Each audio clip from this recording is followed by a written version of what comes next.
subscribe to our channel and press the bell icon to never miss an update. Dear students, welcome to Insight Academy. Today I am here with you to discuss the solution and explanation of map question of history optional paper number 1 conducted by UPSC just recently, that is Civil Services Main Examination 2025.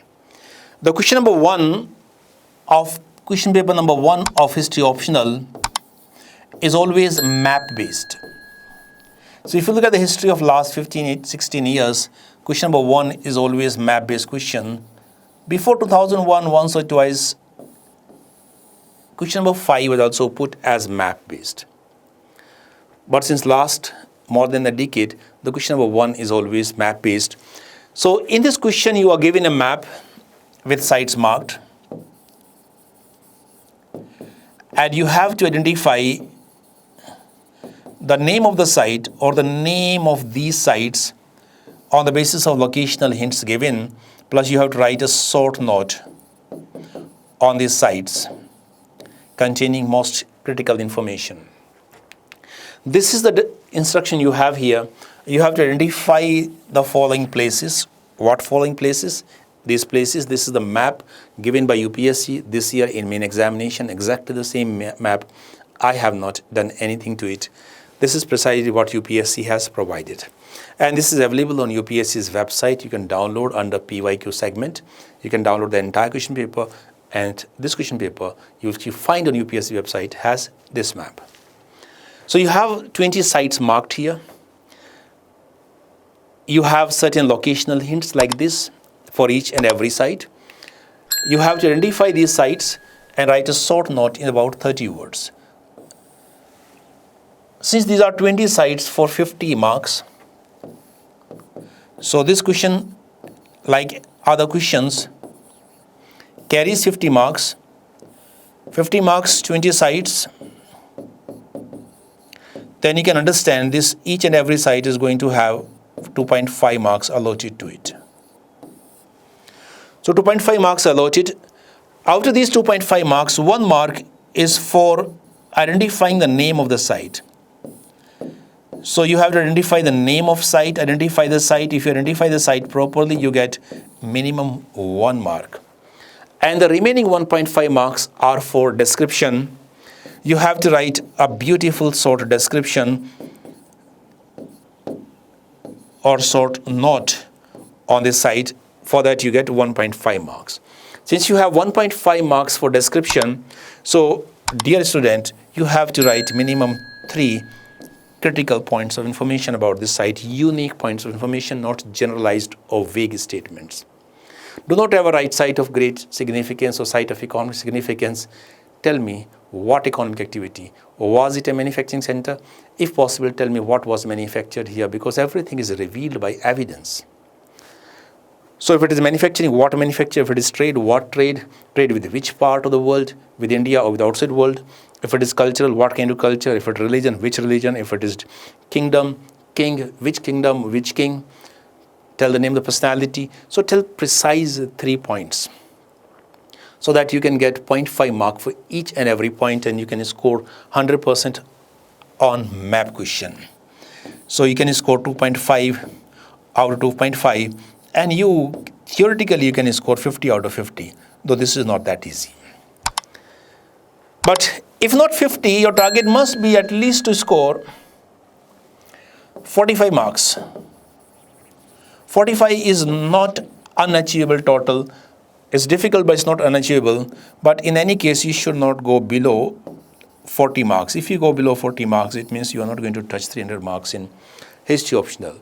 Many of my students have scored 300 plus marks consistently. 310 marks, 307 marks, 324 marks. In this current pattern of examination, they could score because we make them practice, or I make them practice the map question repeatedly for many, many days. Because map is the key in history optional scoring. Generally, students neglect map. Generally, the coaching institutes also neglect map because they are not comfortable with it. But we practice the map elaborately because map is the key to cross 300 marks in history optional question paper. Out of these 20 sites which UPSC has asked this time, there are 16 sites which are directly from my classes, which I have made my students practice repeatedly. 4 sites are from outside the scope, which we haven't practiced, but 16 are directly, and most of my students to whom I have spoken to, more than 300 of them, they have done 15, 16, 17, some just because of luck, 15, 16 or 17 correct. Hardly anyone has done less than 15 correct. 15 means 37.5 marks, and that's a good score. That's going to push them close to 300 or above 300. Now let me give you the solution of these sites. Let me discuss the key of these sites. Each and every site I have verified personally. I have done a detailed research to ensure that when I come in front of you, this is 100% accurate. So you can check anywhere, you can go for any source, verify what I'm going to say. Each and every site is 100% accurate. There will be absolutely no mistake anywhere. This is what UPSC is going to use to check the accuracy, of the sites or to give them marks. Let me tell you how. So look at the description and find the site. First site is a Neolithic site. This Neolithic site is located in Ladakh area. This is not Burjahom, this is not Gufkaral, this is not Olchi Bagh, what generally students read. They don't read in depth. That's why they find, oh, this is Burjahom, shifted to the eastern side. This is not Burjahom. Gentlemen, this is Kiari. This site of Kiari that was excavated by a team of Japanese archaeologists in 1990s. A number of Neolithic tools made of stone, Neolithic pottery, Neolithic food grains have been found at this place. So it's a Kiari in Ladakh area, close to the river Indus. Site number 2 is a Mesolithic site, and site number 2 is here. This is Rajasthan. Sirohi district is the area here. And you don't have to write Sirohi district, you have to write the name of the site, and the name of the site is Sayawa. I'm telling you with great confidence that most of you would have never heard this site. But such kind of sites I always teach to my students in class, and that's why they find it very easy to score high marks in exam. Sayawa, Sirohi district, discovered in 2016. This is a Mesolithic site. Some Mesolithic tools, microliths have been discovered here in large number. Site number 3, Paleolithic site. This site is in Karnataka, so second part of the map here. This is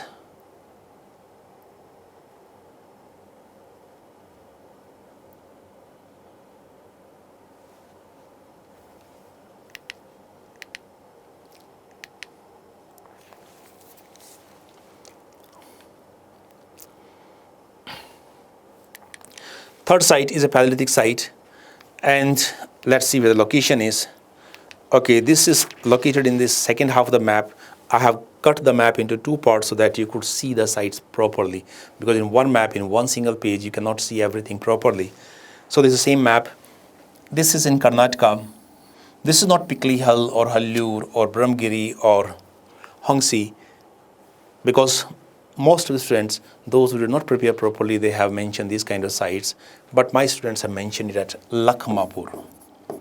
Lakhma, Lakhmapur. This is in Bagalkot district. Bagalkot district of Karnataka. More than 1700 Paleolithic tools, stone tools have been discovered at this site. This is Lakhmapur, Bagalkot. Have a look at the map, go to the Google and see location. The site number 4 is a Neolithic site with stone artifacts, and this is here on the borders of UP and MP. This is not UP, this is exactly MP, because on the basis of techniques which I have developed for my students, I use grid techniques. I divide the map into grids, and when you learn the grid technique, then you will know exactly which district of the country this is, which state it is, and once you know the district and state, you know exactly what sites are located and which site UPSC is asking. So this site is Kunjun. Ask your friends, have they heard this name? Kunjun in Siddhi district of MP. A very important site discovered recently. Site number 5, site of Indus Valley Civilization. This is the site in Gujarat. The site is Rojdi, Rajkot district, Gondal Taluka. So when you have a site like this, where you know clearly, everyone knows clearly this is Gujarat, so do not write located in Gujarat state. That's a foolish statement. Write district, write the taluka or the block if you know it. Be as precise as possible. The site is Rojdi, Gondal Taluka, Rajkot district. Site number 6, early Harappan site with a fire pit. So early Harappan site with a fire pit here is Rakhi Gadi. This is not Banavali. Banavali is slightly west of this. This is Rakhi Gadi, because follow the techniques which I just told you, the grid technique, and you will get to know exactly this is Rakhi Gadi. At Rakhi Gadi, we have discovered fire altars along with more than 100 graves. So Rakhi Gadi is one of the biggest sites belonging to Harappan civilization located in Haryana. Site number 7, late Harappan site. The late Harappan site, this site here is Hulas, located near Saharanpur in UP, a late Harappan site, flourished in the declining phase of Harappan civilization. The site number 8 is ochre color pottery site, OCP site, and this site here is Mandoli. And I'll tell you how do we find such sites. With this example, you can understand easily how we can ensure accuracy. This is Mandoli. Mandoli is located near Delhi, on the outskirts of Delhi, 30-40 kilometers from the Delhi, and this was discovered in the 1980s. A large number of ochre color potteries were found here. This is a prominent site, Mandoli. So how do you find? Suppose let's say how to find Delhi. You have to remember some kinks. So this kink, if you see, and draw a straight line from that kink, you reach Delhi. So once you draw the line is straight, you'll find exactly this is going to pass through it. Let me make it little straight.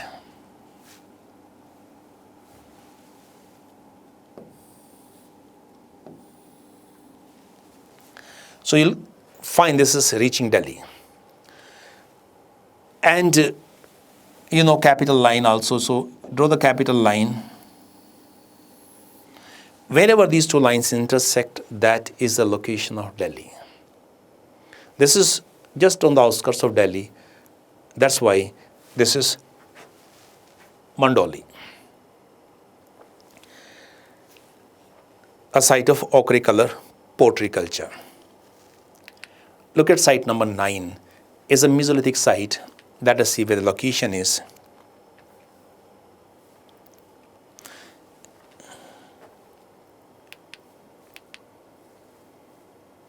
Yes, this site in Kerala, Quilon district, Tenmalai. Quilon district. This is a prominent Mesolithic site from where we have discovered large number of microliths. Site number 10, megalithic site. And this megalithic site, let me mark here, this is in Maharashtra, and this is a very prominent megalithic site, Junapani, discovered in 1879. Site number 11, description is Mahajanpada of South India. There is only one Mahajanpada south of Vindhyas, and that Mahajanpada is Ashmaka. So such sites are very easy. You don't have to even worry. Once you know this is south of India, this is Ashmaka with the capital Potana or later Patan. Site number 12. Site of Buddha's Mahaparinirvana. Again, you don't have to really worry. Once you know it is site of Buddha's Mahaparinirvana. So this site is Kushinagar. UP. Kushinagar is a district nowadays. At Kushinagar, Buddha attained Mahaparinirvana, or Buddha died here. Site number 13, major rock edict of Ashoka. So this major rock edict of Ashoka, again here, this side in Andhra Pradesh, only one is there, Yaragudi, in Kurnool district. This is a unique place where we have not only major rock edict, but also a minor rock edict. Such combination is found only at Aragudi or Arigudi. So let's see number 14, minor rock edict of Ashoka. So minor rock edict of Ashoka, this is again, if you draw the lines properly, get the grids properly, you'll find this is Sasaram. Sasaram, Bihar, a minor rock edict of Ashoka was found here on a hill, and this is preserved by Archaeological Survey of India, though some local families claim that that particular location is their property, so there's a dispute related to property where this minor rock edict is located. And number 15, commercial center of Mauryan period, or Mauryas. So this commercial center of Mauryas, let me use here, this is Tamralipti or Tamluk.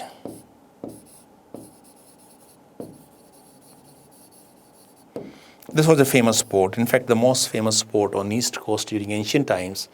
This port was controlling the trade with China, Southeast Asia, Sri Lanka.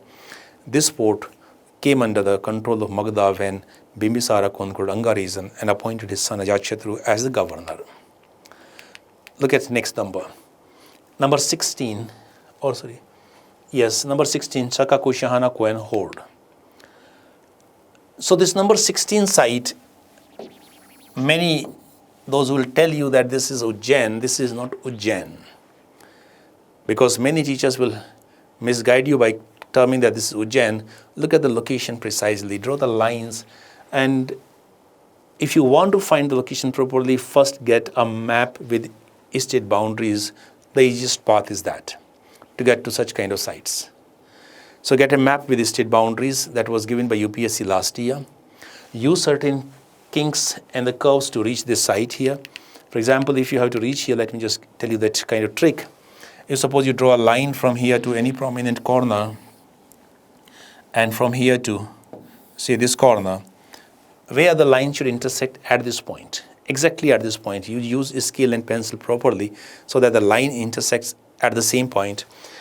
Use the map with the state boundaries. From the same points, draw these two lines and see where do they intersect. Easiest way to find out. Once you get the point of intersection, this is at your home. This is not the trick to be used in examination hall. This is a technique to verify whether the site is Ujjain or not now once you have reached your home. For exam, the technique is grid, not these kind of lines. But now if you have to identify that this is Ujjain or not, take the map of last year, use some positions, locations here, so that the point of intersection exactly on this dot, same positions used on the map with the state boundaries, draw the lines, and you will find that this site is slightly south of this site is slightly south of Tropic of Cancer.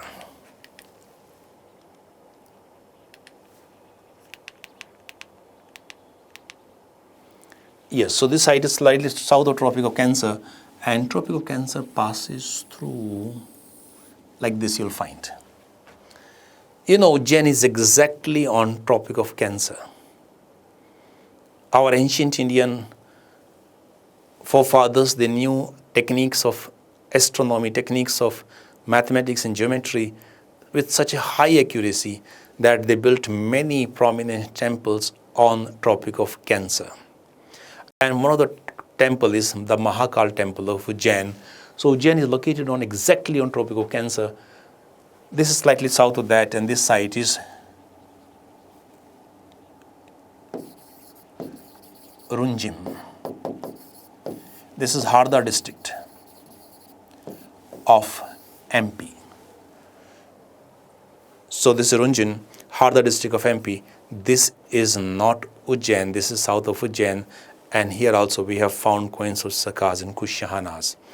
At Ujjain, we do not have the coins of Kushahanas. Look at the sources, verify it. The next one. Site number 17, an inscription mentioning Aswamedha sacrifice. This site number 17, inscription in Ayodhya, this is the inscription of Dhanadeva. This is also known as Dhanadeva inscription. In this inscription, Dhanadeva mentioned that he was descendant of Pushyamitra Shunga, or he was sixth descendant of Pushyamitra Shunga, the founder of Shunga Empire or Shunga dynasty. And Pushyamitra Shunga performed Aswamedha sacrifice here. In fact, 2 Aswamedha sacrifices were performed by Pushyamitra Shunga at Ayodhya, as per this inscription. Number 18, site of post-Mauryan period burnt brick houses. And that is number 18. This site is Rupnagar or Ropad. Earlier the name was Ropad. This has evidence of Harappan civilization. This has evidence of Vedic age. This has evidence of Mauryan period. This has post-Mauryan Gupta period. This was under continuous habitation for more than 5,000 years. So large number of burnt brick houses belonging to Shaka Kushana period or post-Mauryan period were discovered here during excavations. The site number 19, Terracotta Craft Center of post-Mauryan period. And this is site number 19 in Bengal. This is Chandraketugarh. This has been asked by UPSC many times in past also. Chandraketugarh.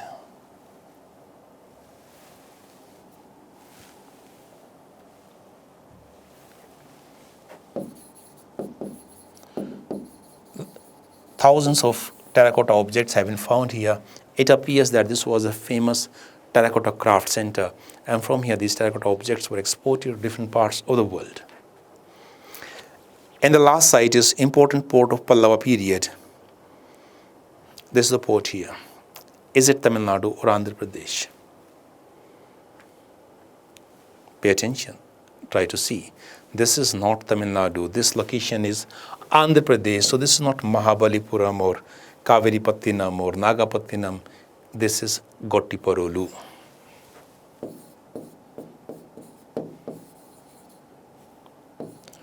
Nellore district of Andhra Pradesh. A large number of objects belonging to Pallava period, including a famous image of Vishnu, was found here. This was a prominent port that was used by Indians for more than 2,000 years continuously throughout ancient and even throughout medieval times. So this is Gottiparolu.